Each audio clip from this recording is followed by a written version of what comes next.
Good morning and welcome to the class again. In the subject Pedagogy of a School Subject History, the topic for today is Meaning and the Concept of History. The learning objectives for today's class will be the students will be able to define the concept and meaning of history, whether it is a traditional or the modern concept.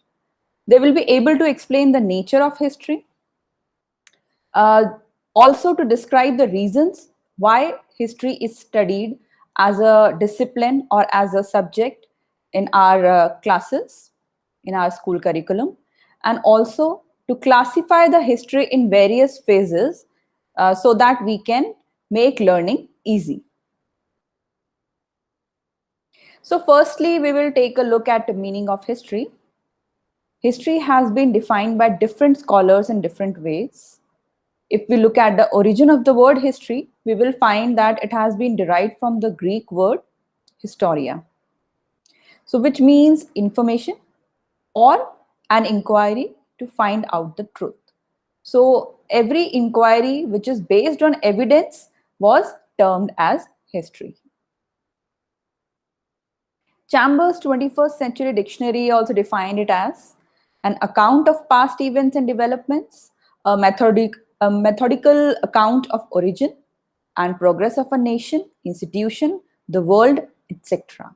So whatever progress has been made from past any event or any development, or whatever progress has been done by any nation or any institution in the world can be defined as the term history. It is an account of the growth of man from the day when he appeared on the earth. It is a record of what man did or thought. So, the concept of history, if we say, is the organic unfolding of events and phenomena that attempts to recount those experiences that have caused us to evolve into the human beings that we have become. So history changes as we gain new information. So we study the events of past, but it continuously changes. So it is not static and it is changing every time. It is the learning by inquiry about the past of mankind. So it was later developed into a discipline. The contribution goes to the Greek historians Thucydides and Herodotus. So Herodotus is popularly known as the father of history also. Why he is known as the father of history? He was the first historian to collect and systematically document events and create an account. So he was the first one to do so.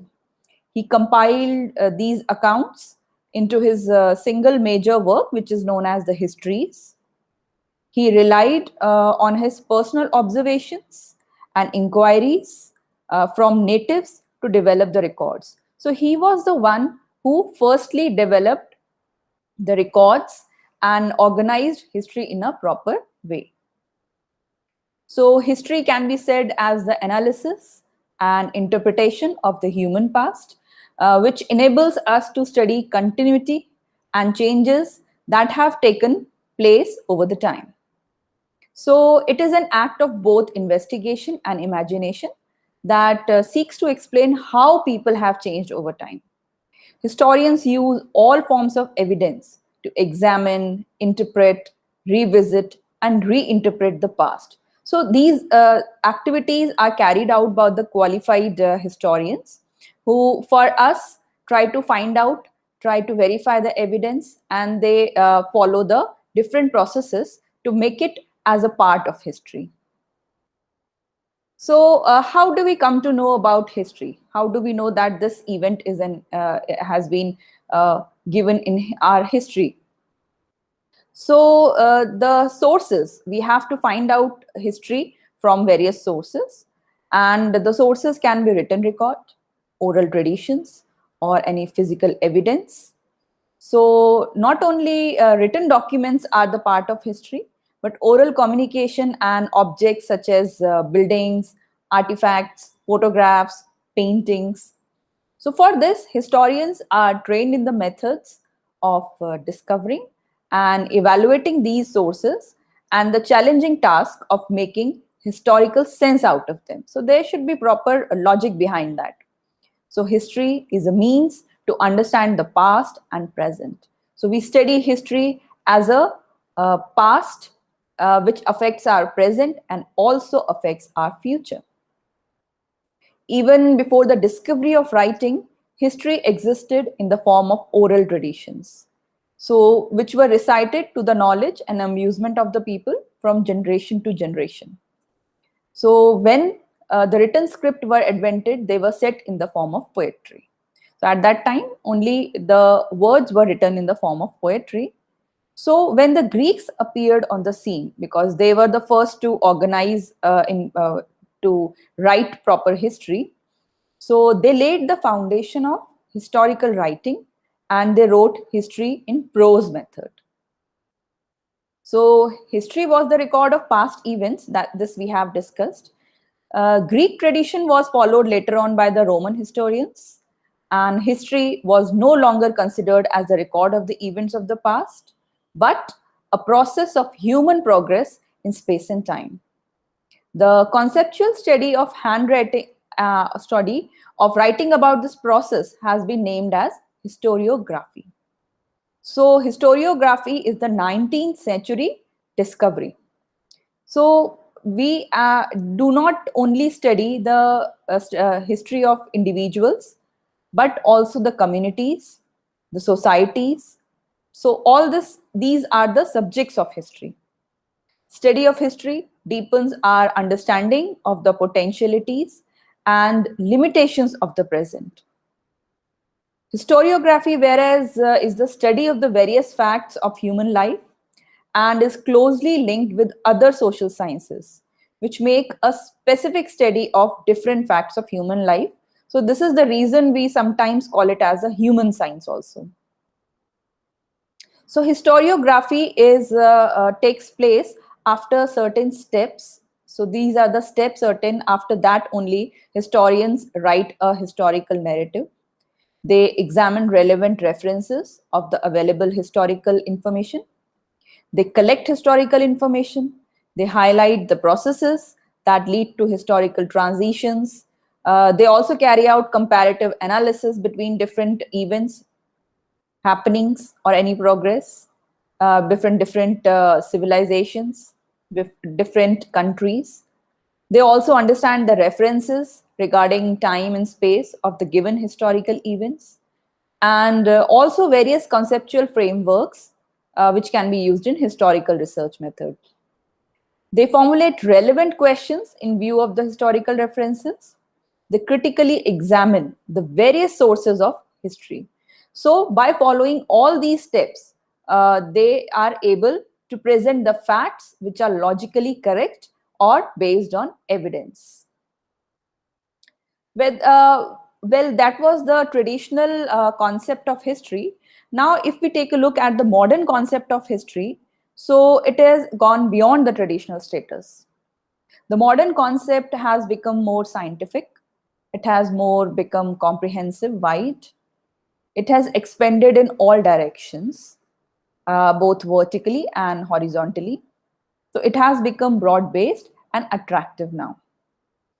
So according to modern concept, if we see, history is not only the history of kings, queens, their battles, the generals which led the battles, but whereas the history, according to modern concept, is the history of the common man. His house and clothing, his fields and their cultivation, his continued efforts to protect his home and earth and to obtain a just government, his aspirations, achievements, disappointments, defeats, and failures. So it covers all the aspects which the human beings have gone through. So it is totally related with the human beings, to the man.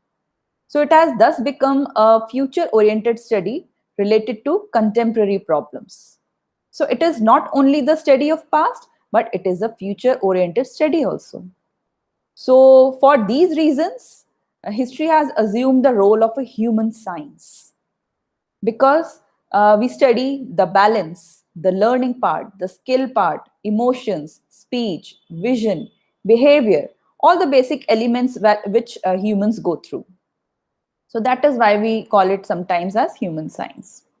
Now let us take a look at a few definitions of history. So first of all, there is E.H. Carr, who wrote the book What is History? He defined history as an unending dialogue between the present and the past. So history does not end just with the past. It is an unending process which goes on between the past and the present. Whereas Jawaharlal Nehru observed that man's growth from barbarism to civilization is supposed to be the theme of history.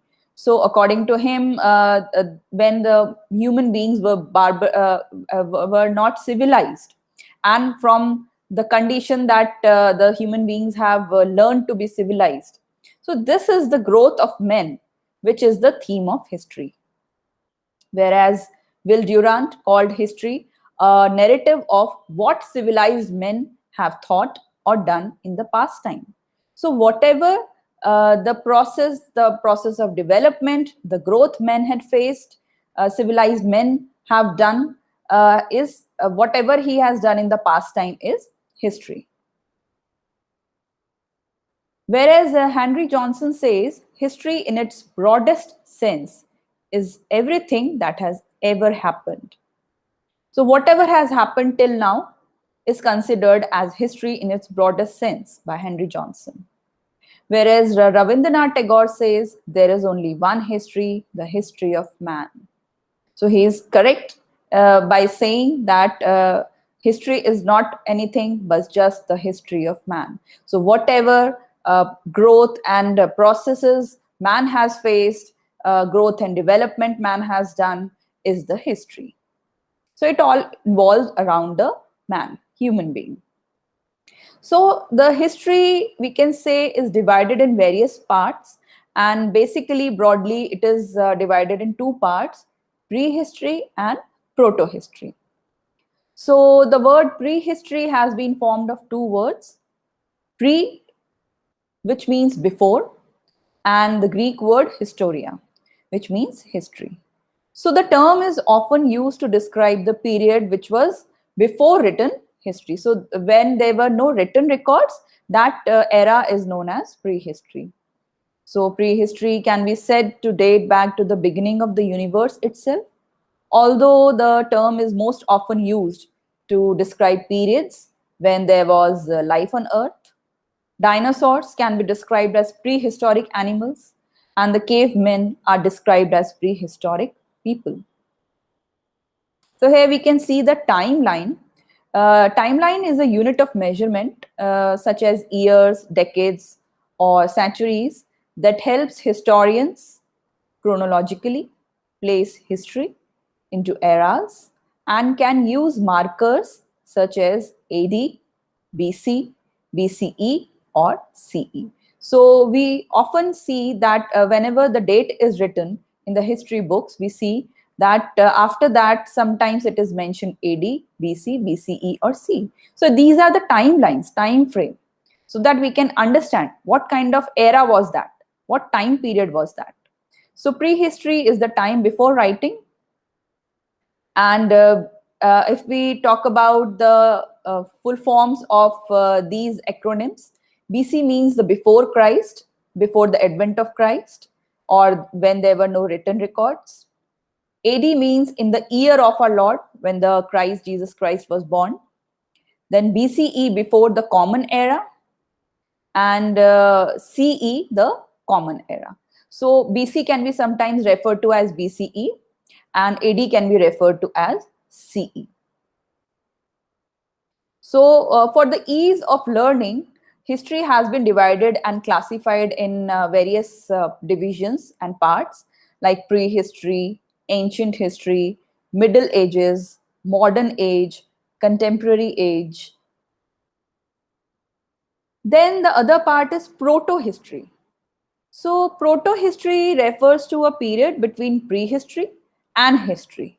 So during which a culture or civilization has not yet developed writing, but other cultures have already noted its instance in their own writings. So pro-historic may also refer to the transition period between the advent of literacy in a society and the writings of the first historians. So why the division of history is done? So periodization of history depends on how you look at history. Boyer, for instance, distinguished between narrative history, genetic history, and sociological history. So he founded a division of history like this.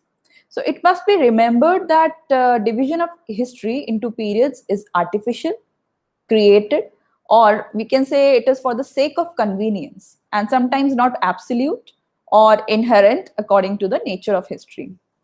So basically, our history is mostly accepted to be divided into ancient, medieval, and modern history. So it is the simplest, most obvious, and widely accepted by all countries. This simplistic division of history was first made by Rawson in his book Leodium in 1639. It gained currency and it became immensely popular as a result of its advocacy by Keller of the University of Halle. So here we can see that the ancient, medieval, and modern era can also be divided further by using timelines, time graph, time charts.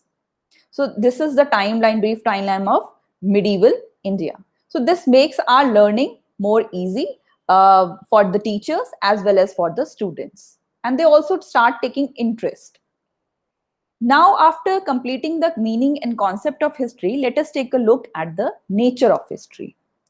So, firstly, we can say it is the study of the present in the light of the past. Obviously, the present has evolved out of the past. We cannot neglect that. So, modern history enables us to understand how society has come to its present form so that one may intelligently interpret the sequence of events. Then the second point is history is the study of man. So history deals with man's struggle through the various ages, various decades.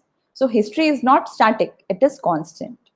It traces the fascinating story of how man has developed through the ages, how man has studied to use and control his environment, and how the present institutions have grown out of the past. So it is all related to the men.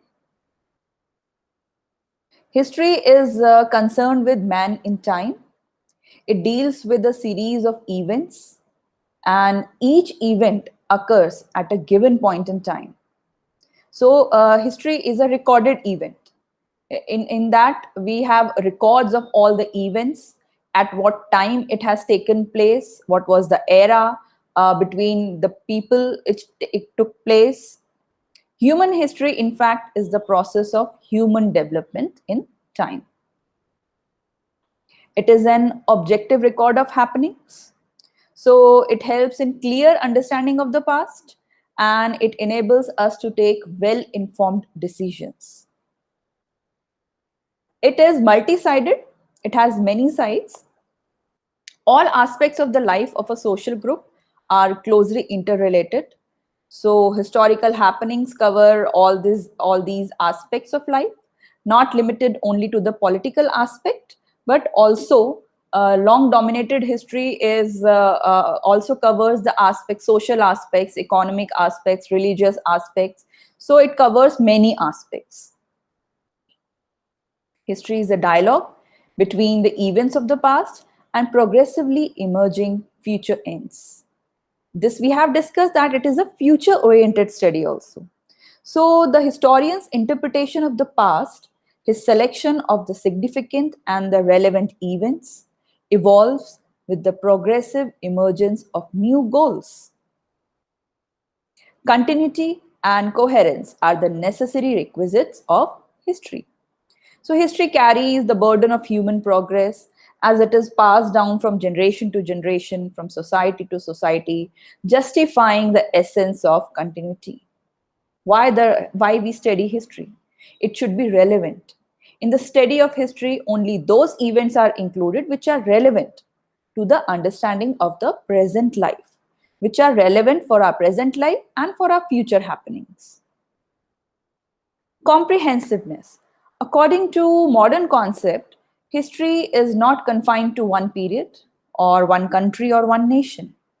It also deals with all aspects of human life: political, social, economic, religious, literary, aesthetic, physical. So it gives a clear sense of world unity, world citizenship. So it is not limited to a particular nation, it is global. It is very wide and comprehensive in nature. Now the question comes in mind: why study history? So we can see that history helps us understand people and societies. So in the first place, history offers a storehouse of information about how people and societies behave. Understanding the operations of people which they took around in the past and societies is difficult, though a number of disciplines make the attempt. But history clearly follows what progress have been done by the people and how they have progressed through ages. So next point we can discuss, that is history helps us understand change and how the society we live in came to be. What was the society like in ancient times? What was it in the past? How our predecessors used to live? So the second reason of history is inescapable as a subject of serious study follows closely on the first. The past causes the present and so the future. History then provides the only extensive materials available to study the human condition. It focuses attention on the complex processes of social change, including the factors that are causing change around us today. Here at base are the two related reasons. Many people become enthralled with the examination of the past and why our society requires and encourages the study of history as a major subject in the schools. So we need to give attention to the processes which have taken place through the ages, the social changes which have taken place. So we need to learn how our society has evolved in the present society. History has importance in our own lives.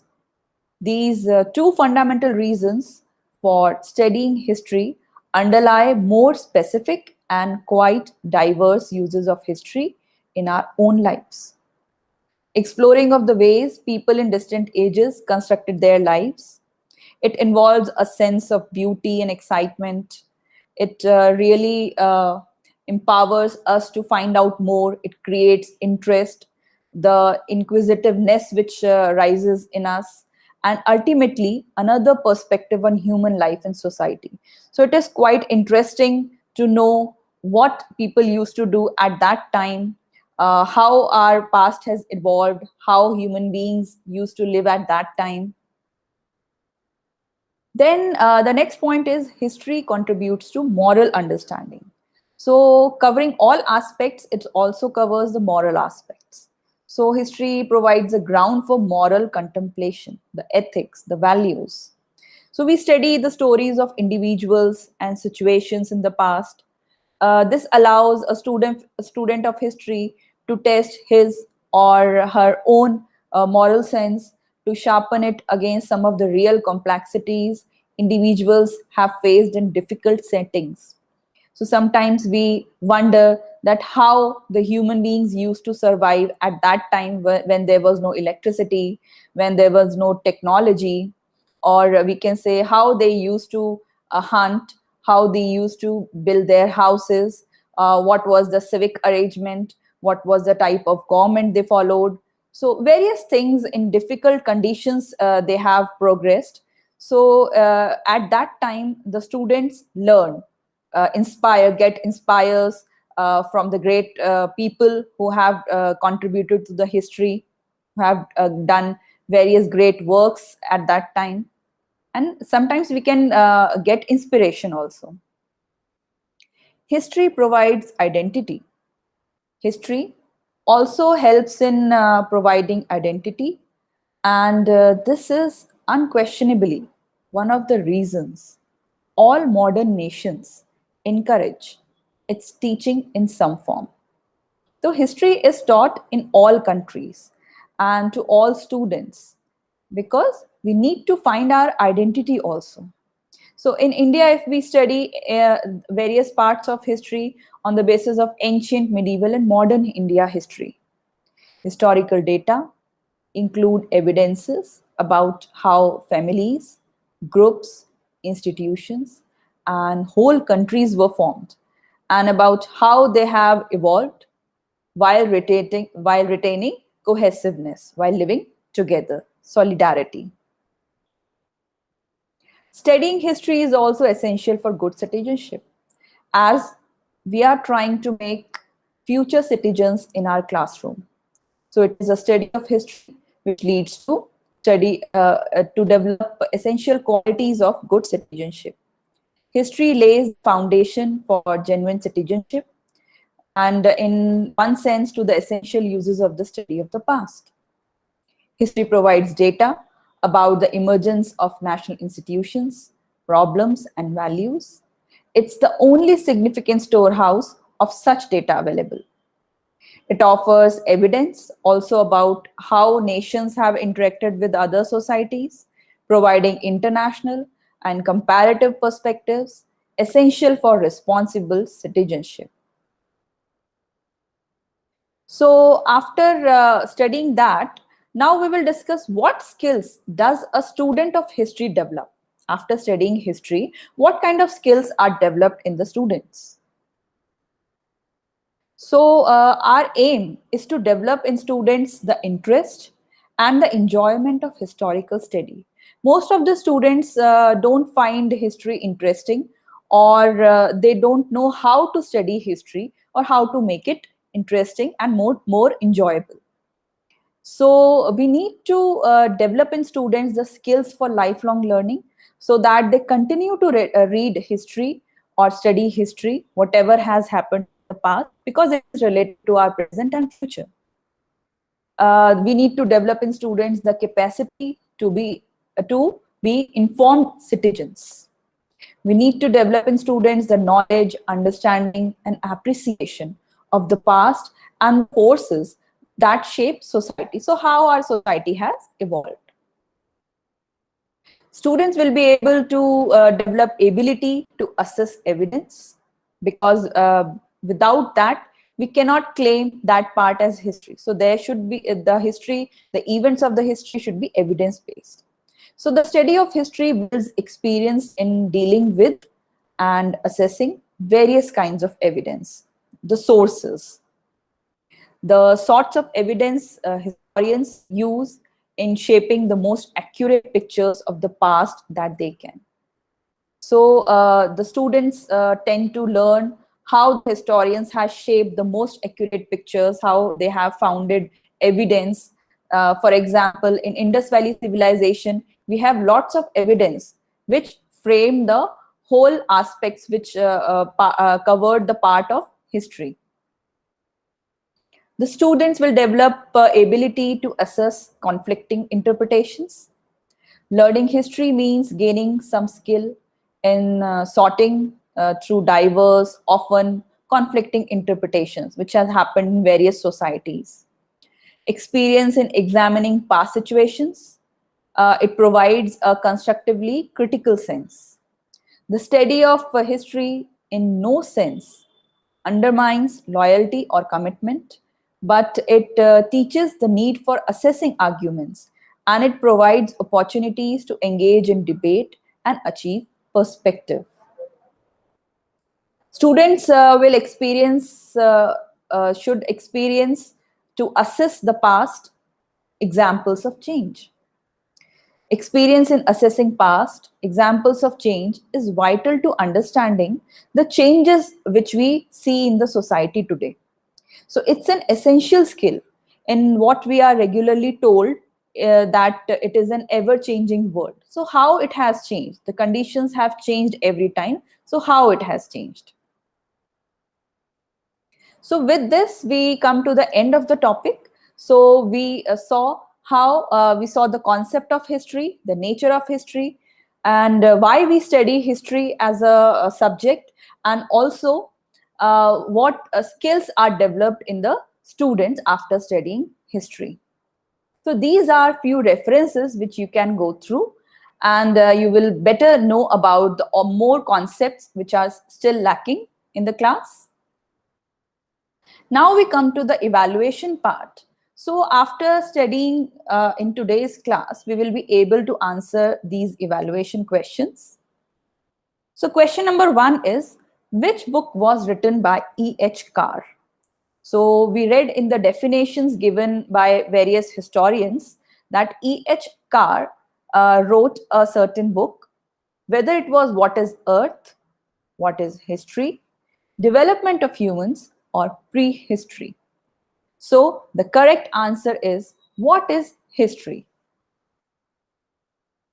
Second question is, learning by inquiry about the past of mankind was later developed into a discipline by the what historians developed that?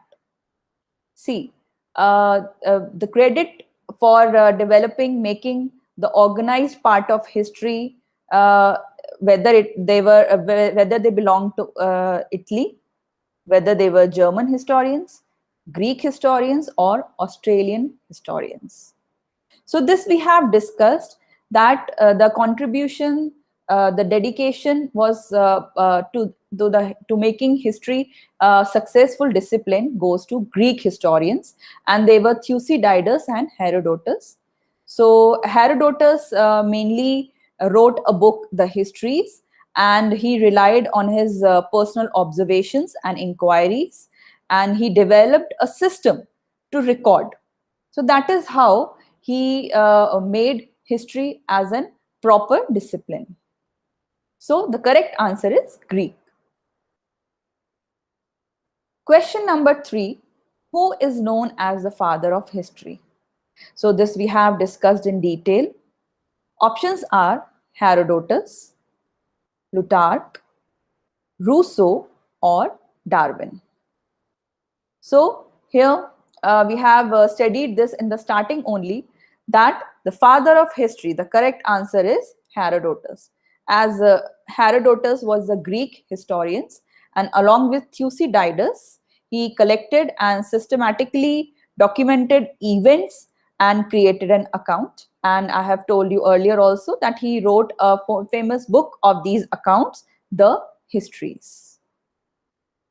The next question is, according to the modern concept of history, options are history is only the study of the past, history is a future-oriented study related to contemporary problems, history is only the study of the present, history is only the study of environment. Well, all the options can be correct, but we have to choose the right nearest option, which is most accurate. So the correct answer is, history is a future-oriented study related to contemporary problems. So according to traditional concept, we can say that history was related to the study of the past only. But if we see according to the modern concept, so history has contributed in present and in future-oriented studies also, in studying the contemporary issues, the contemporary problems which our society have been facing through. The next question is, dash collect and evaluate information from many primary sources to answer questions about historical events. So who are the persons who collect this information from primary sources, and they answer the various questions and turn them into historical events? So they follow the historical procedure, they follow the historiography. Who are they? The number one option is geologist, businessmen, historians, or mountaineers. So this is very easy to answer. So correct answer is historians. So historians are qualified people who study about history, who give us various concepts and events which we study in history, and they collect the information, they provide evidences, and they prove that this information is correct, and they evaluate the information, and then only they are able to answer and turn it into a historical event. Question number 6 is, who gave the definition of history as a narrative of what civilized men have thought or done in the past time? So we have studied various definitions when we were dealing with the concept of history. So this definition, what is the correct answer? So we can go through the options, whether it is E.H. Carr, Will Durant, Jawaharlal Nehru, or Rapson. So the correct answer is Will Durant. So this definition was given by Will Durant. Question number 7. Which of the following cannot be counted as nature of history? We went through the nature of history, how history takes place. So which of the following options cannot be counted as the nature of history? Number 1, relevant. Number 2, multi-sided.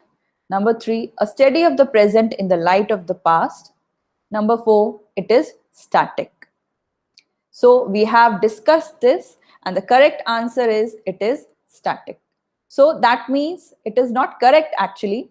So that means that relevant history, the nature of history should be relevant. It is multi-sided. It is a study of the present in the light of the past, but it is not static. It is constant and it is ever changing. So this is the option which cannot be counted as nature of history. Question number 8. What is the reason of studying history? Why do we study history? Options are, it gives knowledge about environment only. It helps us understand people and societies. It gives direction to parents. It provides writing skills only. So according to you, what is the reason of studying history? So the correct answer can be understood very well. The correct answer is, it helps us understand people and societies. It does not only give the information about environment around us. It is no use to parents. It is not useful to parents if in providing direction. It provides writing skills only? No, it doesn't provide only the skill. We have studied that what kind of skills are developed in the students after studying history. So basically the main reason is it helps us understand the people and societies of the past. Question number 9. What skills does a student of history does not develop? Number 1, the ability to assess evidence, experience in assessing past examples of change, to understand the moral values, or the lack of evidence-based learning. So after going through 4 options, we can clearly mention out the right answer, and the right answer is lack of evidence-based learning. So which means that this skill will not be developed in a student of history, because he will be able to assess the evidence, whether the reason or the logic behind the historical event is correct. He will be able to experience the past examples of changes which has taken place. He will be able to develop the moral values and understand the moral values of the people who have contributed in the past. But he will never go through the lack of evidence-based learning. So this skill is not developed in the student, and the aim of the teacher is not to develop this kind of skill, because if they learn without evidence or without logic, that means they are not understanding the concept, and the learning is only based on rote memorization. The last question is, history has been derived from the Greek word. Number 1 option, historinica. Number 2 option, historiography. Number C, historia, or history. So this was discussed in the starting, and we have seen that the Greeks have a great contribution in making history a discipline. They gave an organized system of history, writing history. And so it was derived from the Greek word. The origin has been from Greek word. And the correct answer is historia, which means to find out more, to find out information, or the inquiry. So with this, we have completed with our topic today, and hopefully you will go through the PPT and learn more new concepts and go through the references for new knowledge. And we will see you in next class now. Thank you very much.